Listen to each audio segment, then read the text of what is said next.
Okay, a little technical difficulties there, but I think I'm up and running now.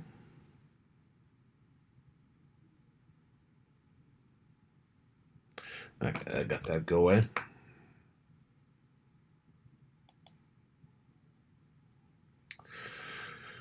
What am I doing? Quit.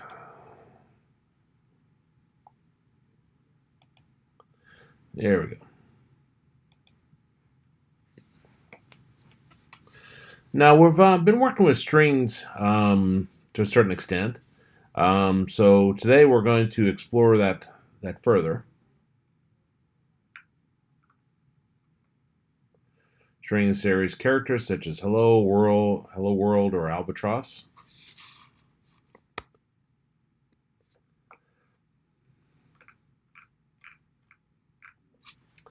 Now here, I brought up a previous example. This is just our adding numbers application. And if I look at that, that was just taking 3 plus 4, adding it together to get 7. Put something in there, 37. If I put an A in there,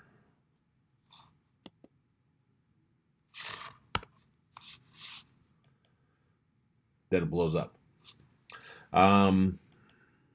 Okay, so this is the start of putting error checking into your apps, is knowing how to work with strings and how to interpret them and so forth. And stop that. Okay.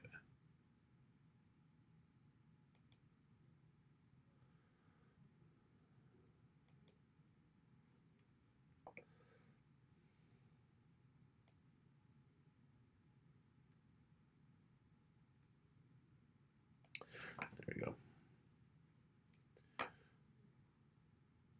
Now, next time you run this, you haven't broke it completely. If this is your first programming class.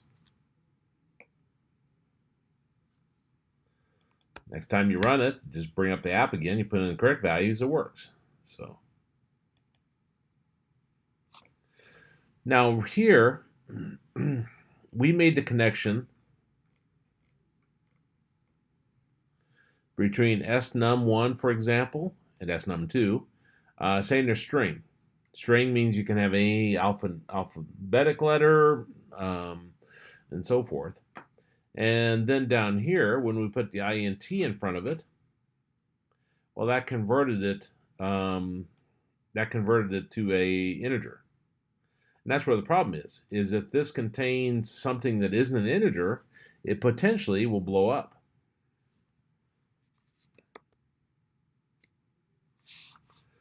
Now let me put a 0.5 here. Again, blows up because even though 4.5 is a number, it's not an integer.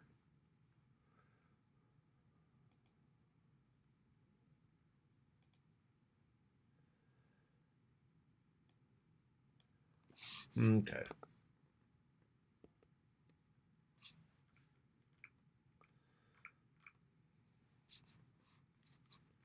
Okay, so that talks about what a string literal is, and multi-line. I'm not going to go through every item here.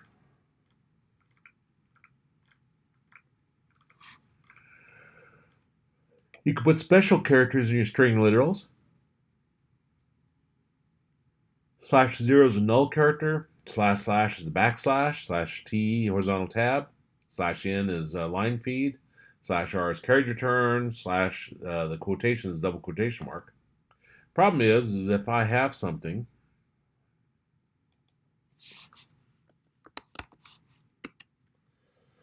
and let's see, string 1.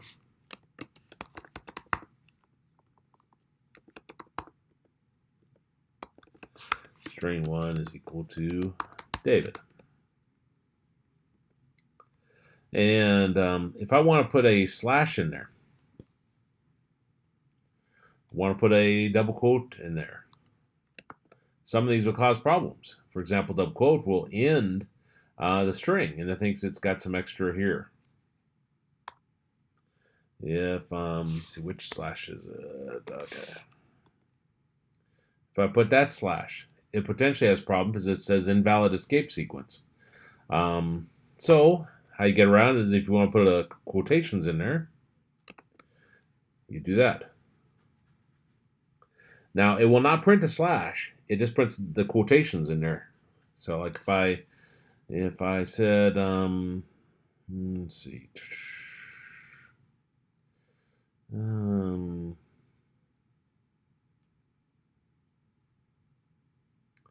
I think I can just assign it directly here. Let me keep that code there. Let's see, how do you comment something out? £. Languages are starting to merge together. How do you do //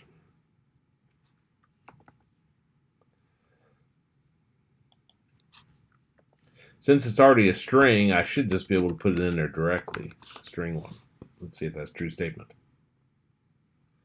And I don't know if I can run it right here.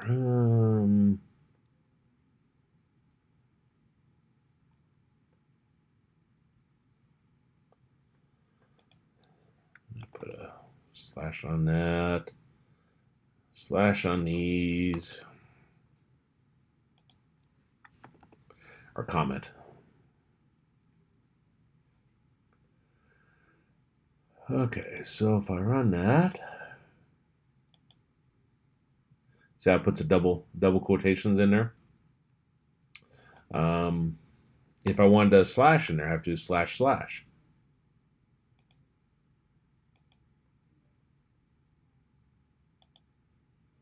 like that. Now, some of these may not make a whole lot of sense. It's like, why would you want to do some of these bizarre ones? It is just not meant to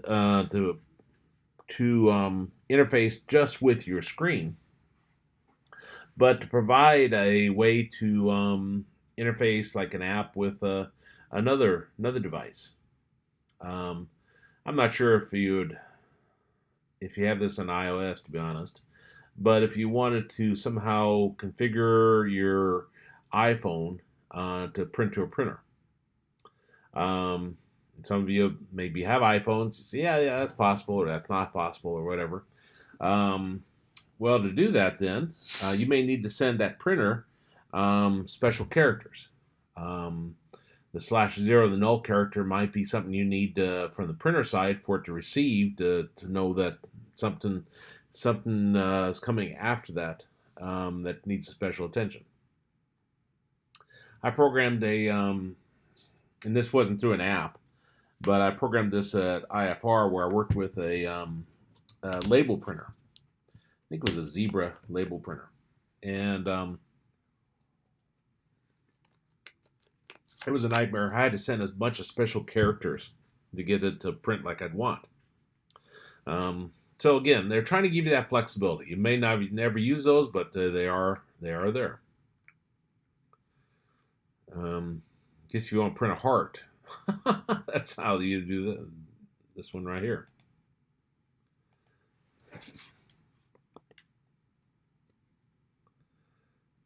Interesting.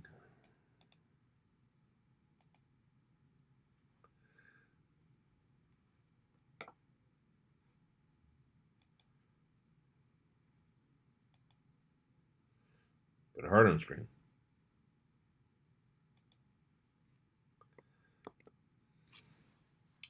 And if you Google a list of this, you can see what all's possible. It's just not these 3 items right here. So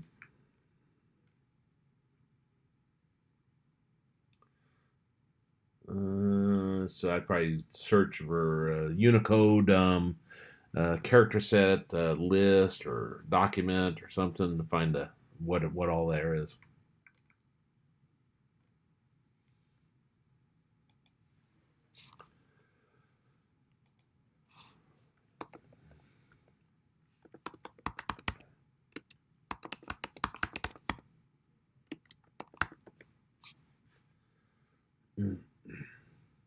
Wow. 143,859 characters. In case you're wondering, nobody sits here and memorizes them all.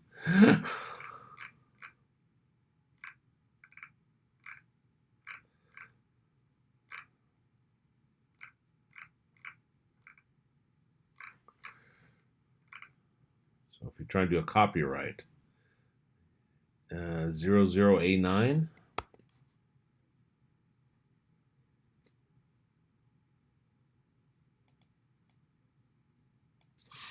And I'm not familiar with Unicode, so we'll see if this works. It could be you need to put in a 169. What was there before? How do I undo?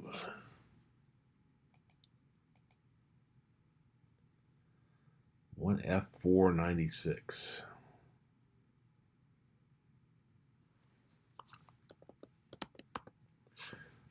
Okay, we'll try that. Copyright. Okay, so you use a Unicode if you want to do some weird character like that. That's what slash is used for there. Anyway, you get the idea on that. Okay. To initialize an empty string, you just set it equal to two quotations next to each other. You can see there's another way to do it. Var another empty string equals string, and then beginning parentheses and closing parentheses. That goes back to kind of our principles of working with objects, though it's not quite the same thing. To find out whether the string is empty, then if empty string dot is empty, so that is empty is how you check it. The empty string can be whatever name you call it. In my case, it would be string 1.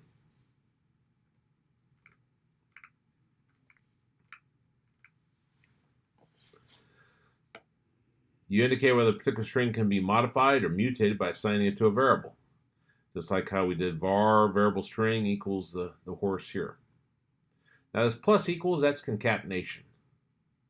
What this does is it's equivalent to saying variable string is equal to variable string plus, and then the and carriage inside of double quotes.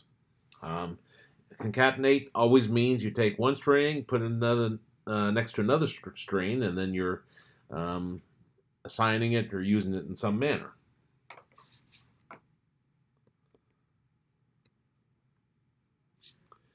Like here. Let's say that I'm going to put my first name in here and last name in here. And so first name is equal to snum1. Last name is equal to snum2. And full name, which I haven't defined yet, is equal to fname plus space plus last name.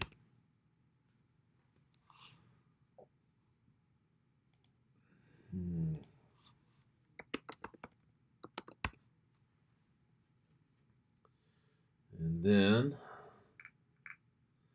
I'll write that out.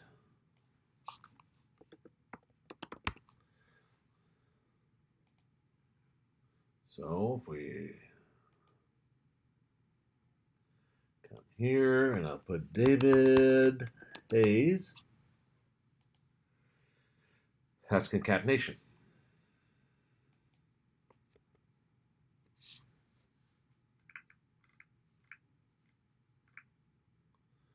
And like I said, I read all this to you.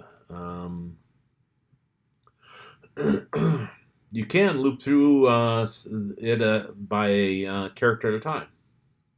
So you see we got 4 character in dog. And then you print a character, and it prints it a character at a time. Why does it do this?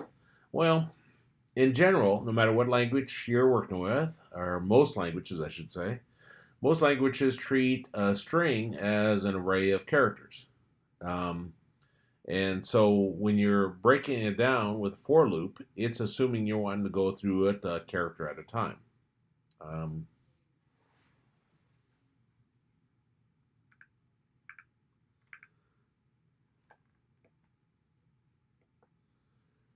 Let's see. You go the other direction, where you have, and we need to talk about arrays, but you have an array of characters. You can Then take that and go ahead and set our string equal to it. So see how let's cat string is equal to string, and then it's taking cat characters. Cat characters is the name of our array of characters.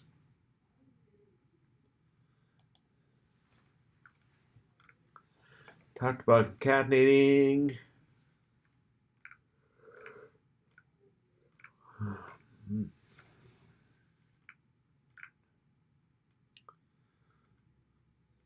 This we've been using, but we haven't talked about it. See if I can say that word correct. I'm still exhausted from the wedding trip. String interpolation is a way to construct a new string from a mix of constants, variables, literals, and expressions, and finding their values inside a string literal. Okay. You see how we have our lit, then we're equal to this. You want to do a mixture of string and your numbers, for example. So, this right here, which is a number, the number 3, I put it inside here by doing our slash. Remember that slash indicates a escape sequence of some sort. We're going to do something unique. And then you put the name of the multiplier inside of parentheses. And this, when it runs, will replace all of this with 3. Now, you're not limited just to putting like a variable in here or a constant. You can put a mathematical calculation.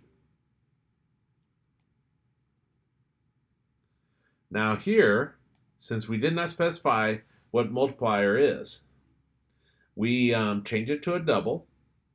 That's what the double is in front of it. And then I take that value times 2.5. Well, 3 times 2.5 is 7.5. And then we have our slash here. And then here's a beginning parentheses. And here's a closing parentheses. So whatever is inside the beginning, the closing parentheses that follows the slash will then be converted to a string and puts it in there. That's how I think of it anyway. How's that related to what we were doing?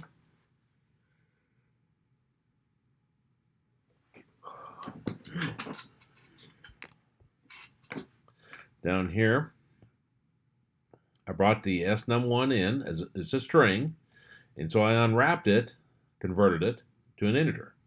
So num1 was an integer. Then when I went to, I added these together, and that gave me another integer right here. When I wanted to write it out to the text field out here, well, that text field is a string. And so in order to put it out there, it had to be in string format. So how I did that then is I put a, the name of the variable here, parentheses around it, and a slash before it, inside of quotations. Now that I'm saying that, I'm wondering if I could have actually used string on that. I'm just curious.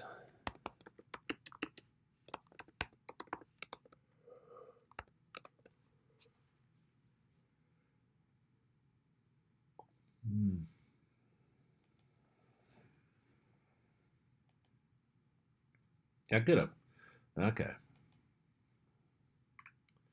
Because 3 is an integer, and the string that's in front of it does a cast operation. Casting means change it from one data type to another data type. So that changes it to a string, which is what SSSum is looking for. So a different way you could have done this line right here. What's the benefit to doing this in this manner? You have a lot more control over formatting. Here I do not have any control over formatting.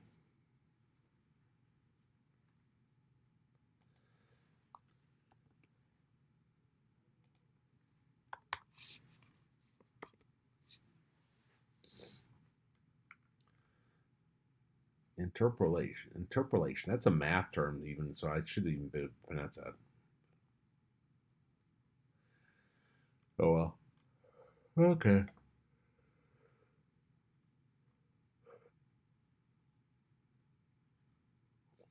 a lot of other things you can do with it. See, it says you can use an extended string delimiters to create strings containing characters that otherwise would be treated as a string interpolation. Like here, it looks like if we want to actually print slash and then parentheses around the multiplier like that, then by putting the pound signs in there, we can get around that.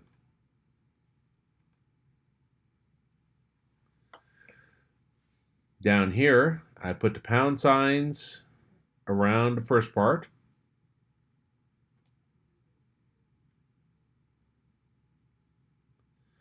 Well, what's this doing?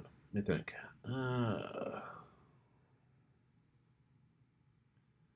To use string inside a string, use extended delimiters. Match number signs after the backslash to the number of number signs at the beginning and end the string. For example, I don't think I understand that example.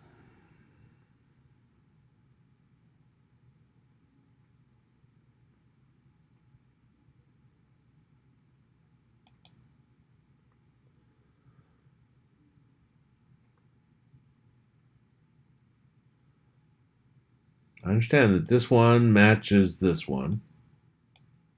Then they got this extra one here. It's throwing me. Oh well.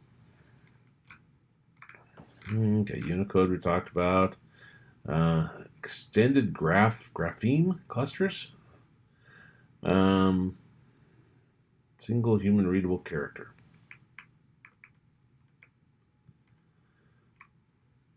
I guess they give you examples down here. Hangul syllables from the Korean alphabet can be represented. This would be important if you're trying to write an app for people in other countries to use. So even though I'm kind of blowing over this because I'm thinking, why would I ever want to do Korean? Obviously, there are times when you would.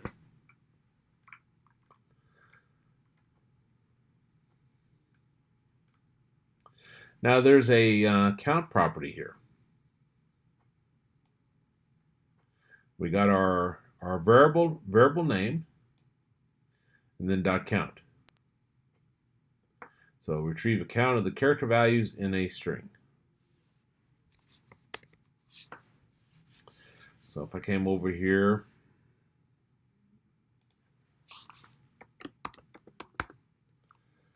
so I got count and string 1. I guess I could just have this come in from, instead of hard coding it, have it come in from snum1.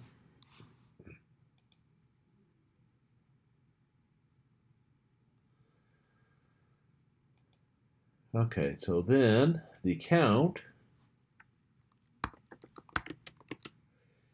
is going to equal to snum1 dot count.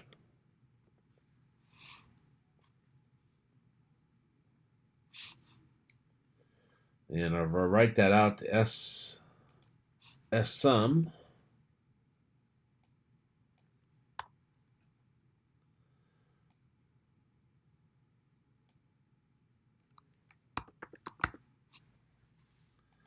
like that.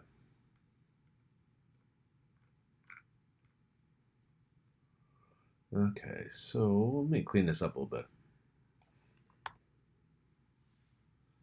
So I'm getting from the first blank here, I'm getting my string. This is retrieving my count. I'm surprised it let me use count, but must not be a reserved word. And then I'm printing count right here.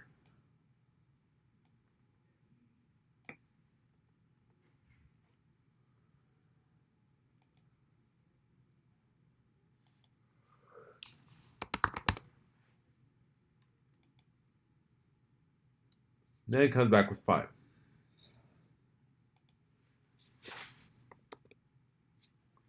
So that's our counting characters. Modifying a string. String index.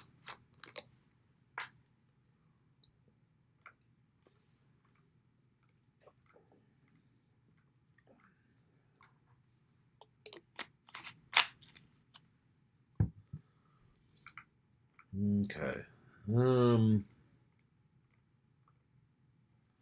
Each string value has an associated index type, string.index, which corresponds to the position of each character in a string. Different characters can require different amounts of memory to store, so forth. Use start index property to access position of the first character of a string. The end is a position after the last character.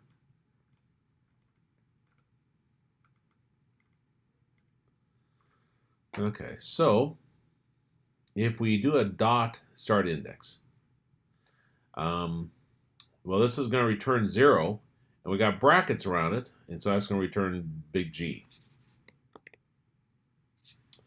As an example,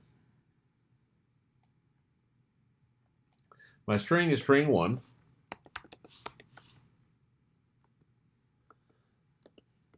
And let's put a 0 there. Do I get this run syntax? Just covered this in.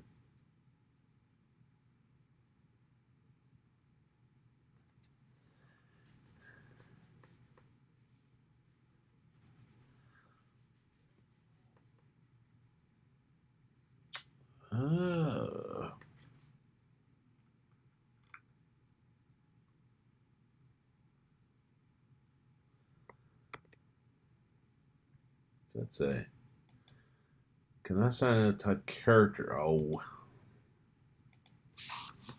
I didn't think I had my code wrong, but never know.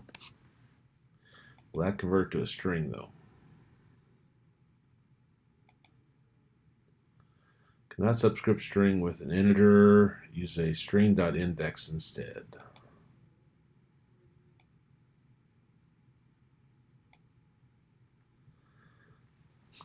So I really can't put a number there.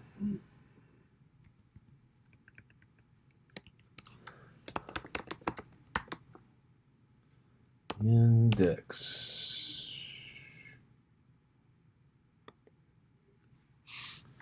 Okay, so let's try that.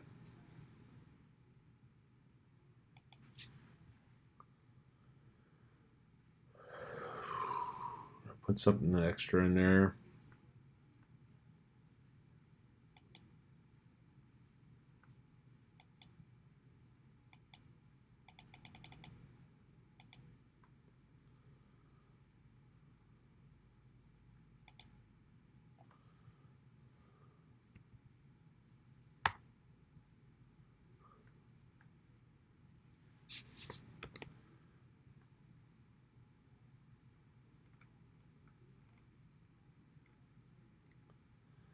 Greens at start index. What did I do wrong? Oh, index. Start index.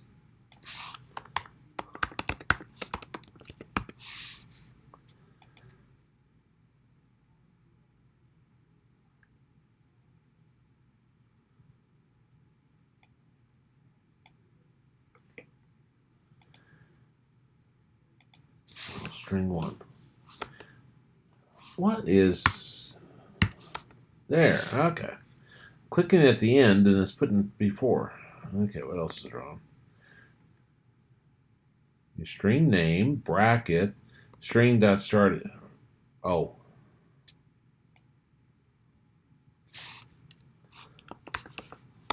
Obviously can't copy code. I should have just copied it and there it goes. Okay, so David gives me the D.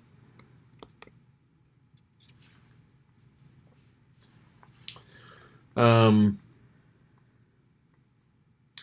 seems so backwards to do this, but anyway. So starting index, your first letter. Your here we have greeting.index, and before greeting in index.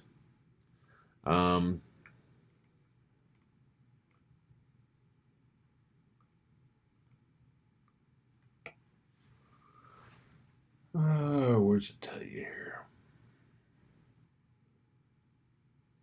The in index property is a position after the last character in a string. So when we say before, let's see, is a position after the last character in a string. This would be the one after the exclamation. So when you say it before, it gets the one before it. Now here we got greeting.index after greeting.startIndex. Well, greeting start index points to our first character. Again, the greeting end index points to the character after our last character. I have no clue why they do this. But anyway, that's how you get the before and after. And then if you want to do an offset, I don't know how to bring up the text editor.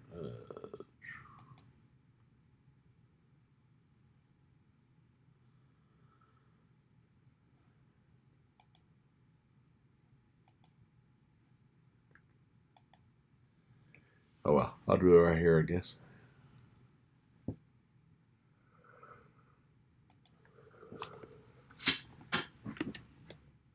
Guten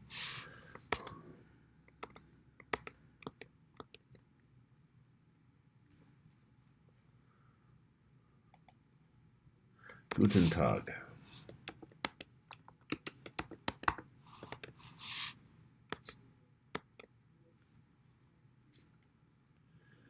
And it's offset by 7. So here we got 1, 2, 3, 4, 5, 6, 7. Now, that's how we can get to the A.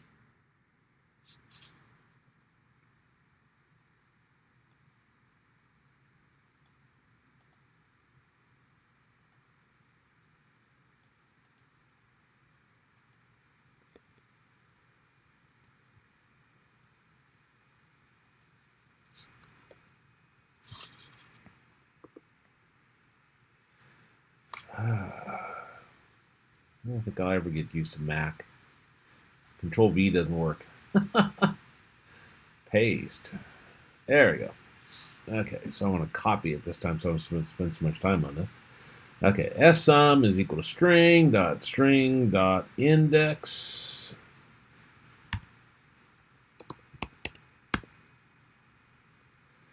Beginning parentheses, and then string 1 dot start index, which is our first character, and offset by 1.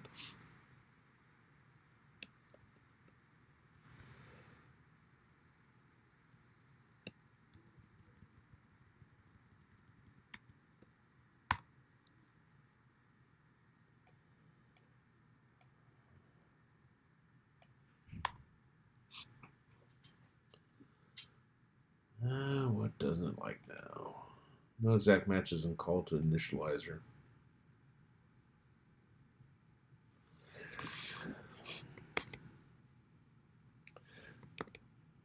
String 1 dot index, beginning parentheses, string 1 dot start index, string 1 dot start index, comma, offset by lowercase 1. Well,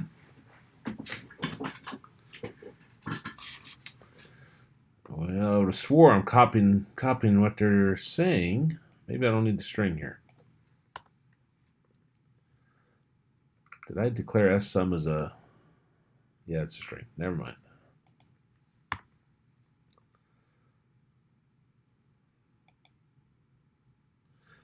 Type string dot index to type string.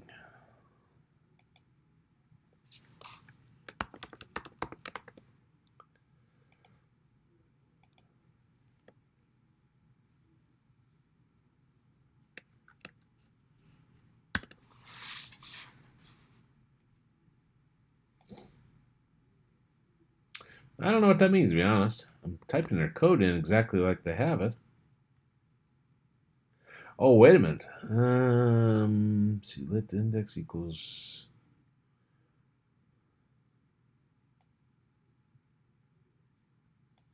I didn't copy that part.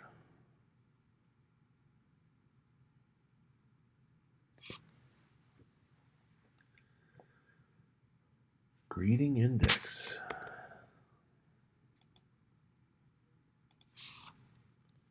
String 1.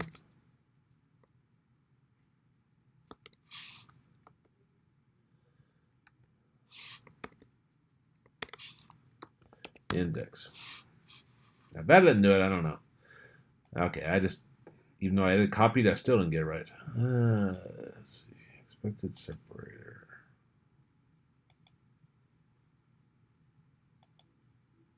I don't think they had a comma here.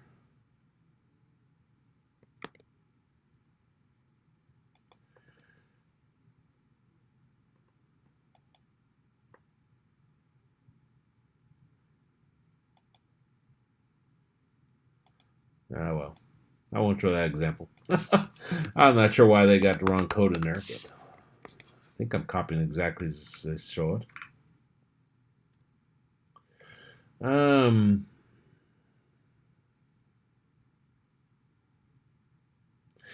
That should work.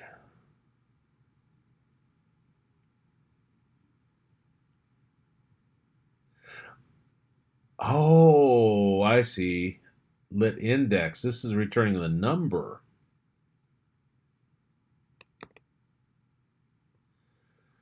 If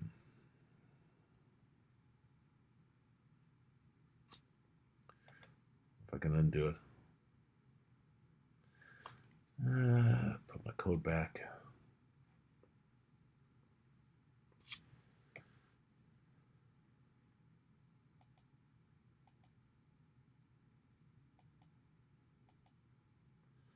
Or that Z. Okay, so get rid of the string there.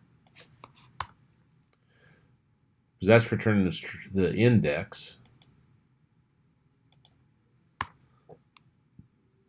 So then I need string 1 on front with a bracket.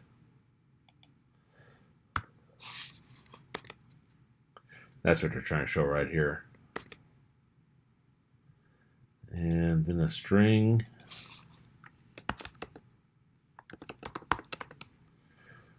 Beginning parentheses and closing parentheses.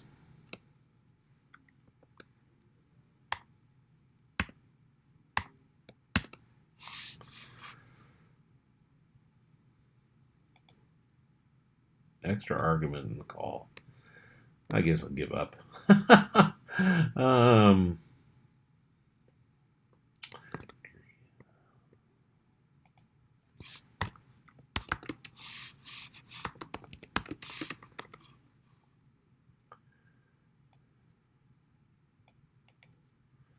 Go back to bed if I can't copy something from a web page.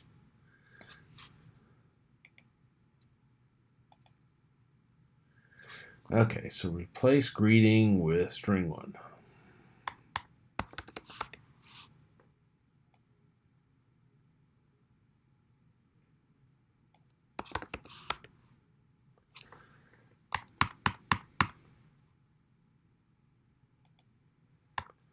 String 1.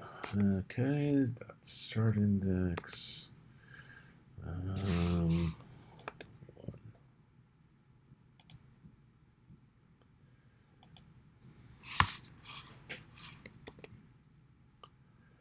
Okay, so got that.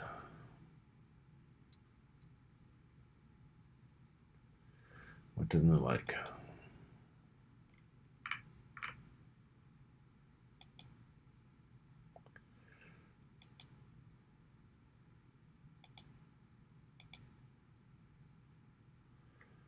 Okay, so then ss_sum is equal to string 1 index.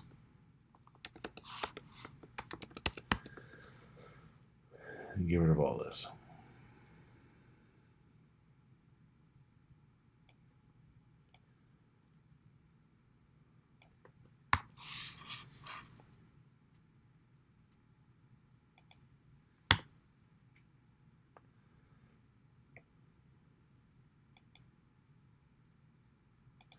type string.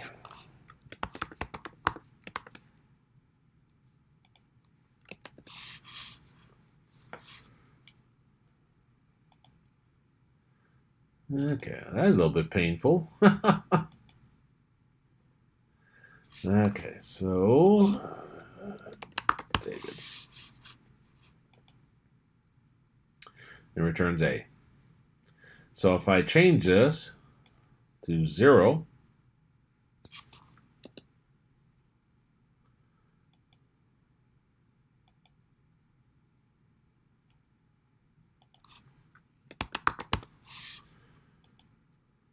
get D. Now, how this would benefit you perhaps is if you want to write a program to go through a string character by character. The 0 doesn't have to be hard-coded. For in inum is equal to, or int inum is equal to 0. I believe you can put a variable here. And inum there.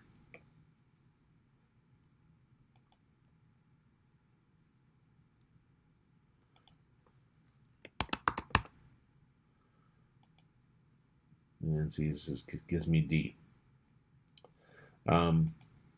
Which means you can put this into a while loop.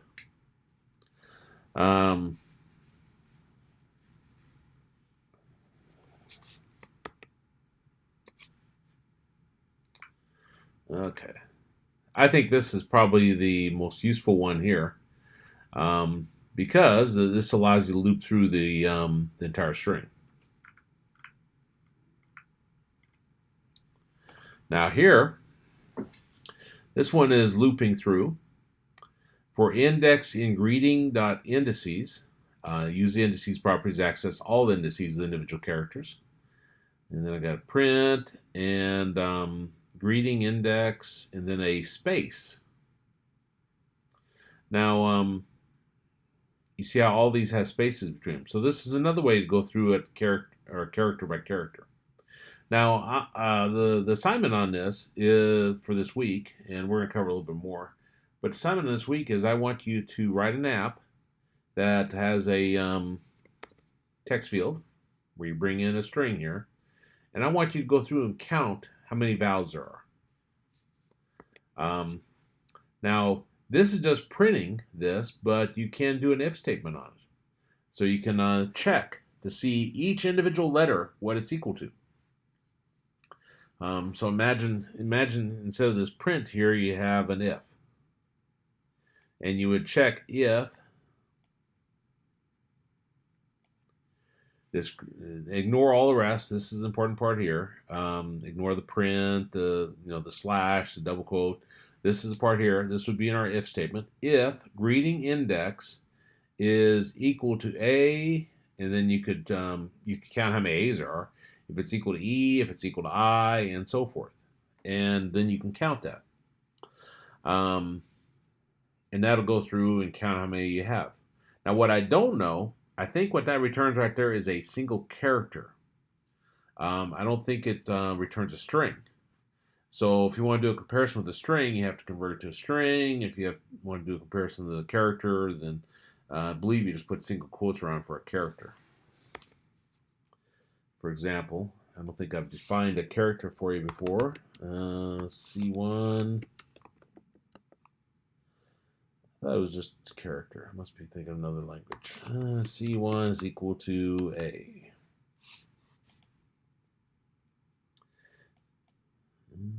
What's this?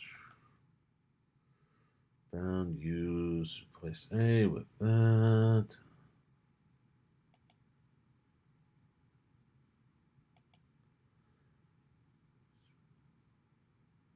I thought it was single characters. Let me look this up.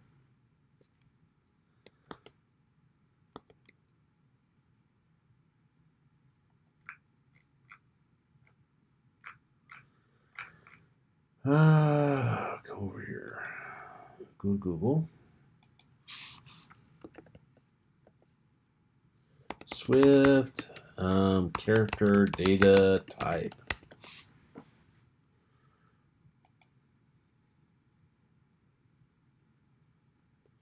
I lied to you. It is double quotes here. Okay, never mind.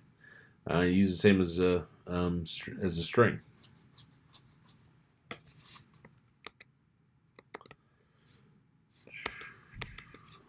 Okay.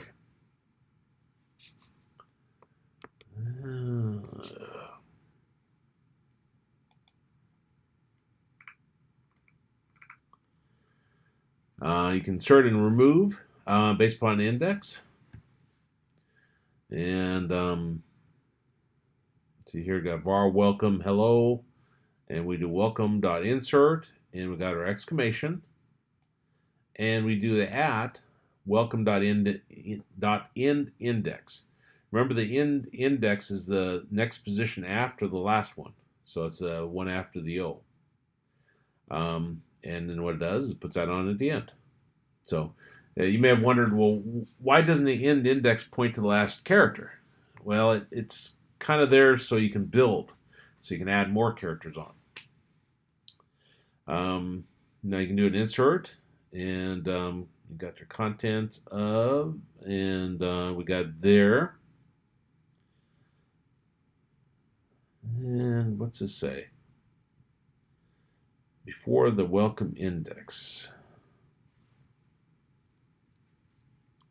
See, at this point, the welcome index points to the next character beyond. And when you say before, that's pointing to the one before it, the exclamation. And this is inserting a space there before the exclamation. And that's why you get this. To remove a character from a string at a specified interval, use remove at. And so, let's see. This is pointing to the character beyond the last character. So then the before points back to the previous one. And this retrieves the index, and then this removes a character at it. So let me think. The character before. So if it's hello there with an exclamation, it gets rid of the exclamation. Here we have lit range equal to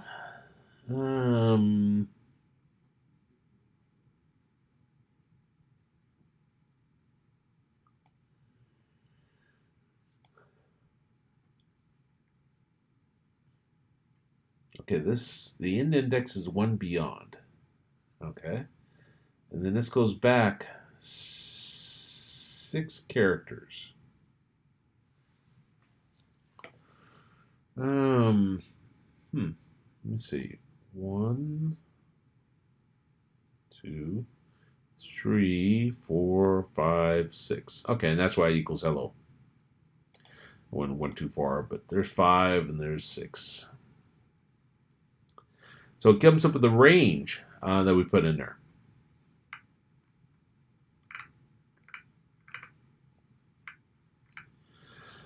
Substrings. And we're going to do a more meaningful program with this next time. We're just presenting the different methods. Typically, I like to do ones like, I think in the Python class this semester, I had them take their project was to,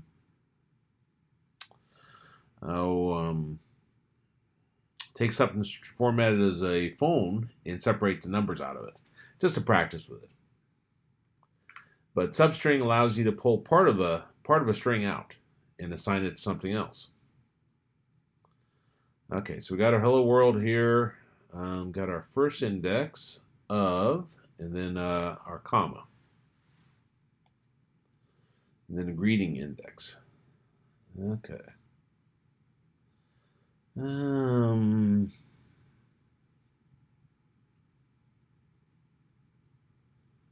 beginning equals greeting dot dot less than the index.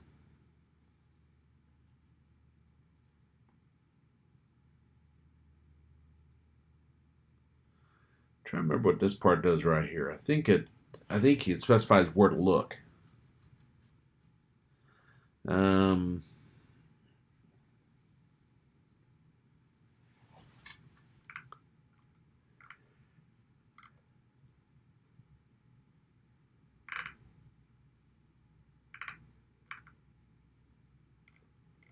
Doesn't say. But anyway, this looks for the first comma. I think this is so if there's multiple commas, it won't find one beyond that. I believe. I believe that's the ending where to look. And so then this gets the first part of the string, the beginning part of the string. This retrieves the index where the comma is located at, so this gets everything before the comma. Because there's nothing before the dot dot. And then we convert it to a string so you can then do something with it.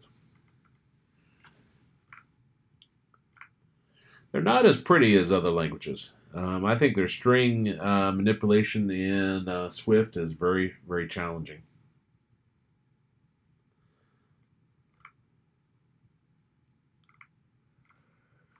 Okay, comparing strings.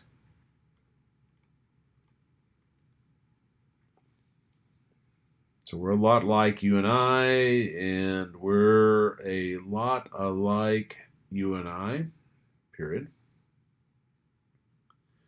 And then you can do an equals. Equals actually. So that checks it. Now, two string values or two character values are considered equal if they're extended grapheme clusters or canonically equivalent.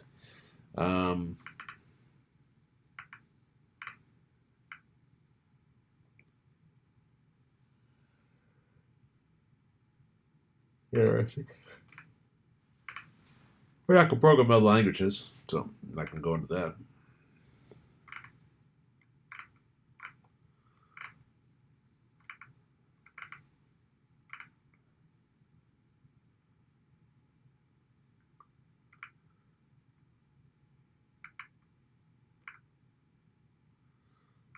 And